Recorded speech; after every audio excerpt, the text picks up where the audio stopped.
Hello everyone! So, I've made a few public uploads concerning LGBT stuff in the past. So, a majority of my subscribers probably know by now I'm transgender, meaning I currently identify as a male.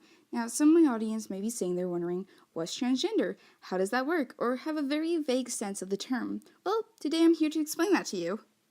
Before I begin spilling information, please let me warn viewers, this is just what I've learned up to this point in time. I've been in this community for 2-ish years, so I'll likely be wrong in some aspects of what I'm about to say. Anyways, instead of immediately bolting into everything, let's start with the basics. Things like, what is LGBT? Well, LGBT is actually an acronym for lesbian, gay, bisexual, and transgender.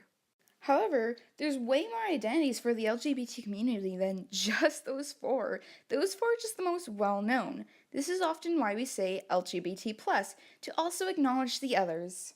The reality is, we're a community, meaning there's many people who personally identify with terms such as transgender and have come together to create an inclusive group. Mind blown yet? Hopefully not, because I don't know how to teach a dead person. Anyways, all these labels mean different things. However, despite there being many labels, I've personally found you can fit them all in 3 categories. The first category is sexuality. It's kind of in the name itself, but anything that has to do with sexual attraction can be part of this community. Some examples I've provided are homosexual, a sexual attraction for the same sex, pansexual, sexual attraction for anybody regardless of gender, and asexual, a person who does not experience any sexual attraction. The second category, which isn't commonly known, is romantics. This one is also pretty self-explanatory. It's who you're romantically attracted to. The reason this one isn't commonly known is because sexuality and romantics often go hand in hand.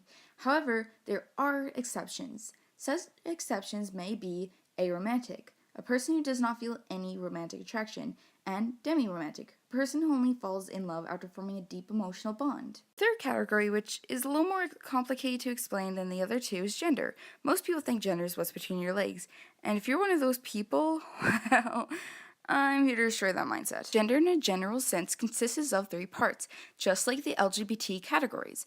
The first part is sex, chromosome, hormonal, and genetic makeup, aka what's between your legs. People often use this to decide your gender.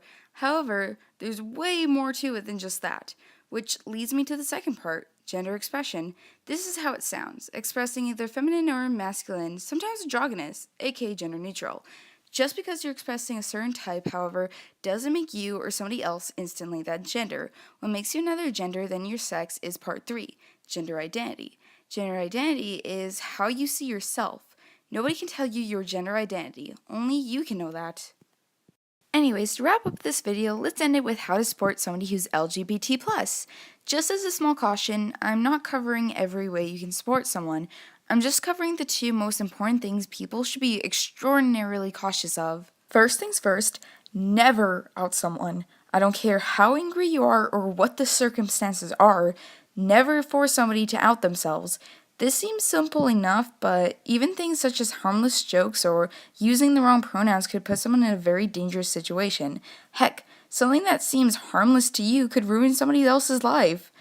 You could possibly cause them a bullying issue or even get them kicked out of their own homes for simply existing. Now, the second, arguably most important piece of advice I can give in how to support somebody you care about, whether it be a family member or a friend, is, well, this. Ask them. Seriously, the whole point of this animation was to show how different people are, which includes how supporting someone varies from person to person, especially depending on the relationship you have with this individual. If you do ask them, they may not have all the answers immediately, but just try to be there for them. From my own experience, having somebody beside you or just having your back in general while you go through something difficult makes things a lot easier. Anyways, that's all I really have. Thanks for watching. I'll try my best to answer any questions.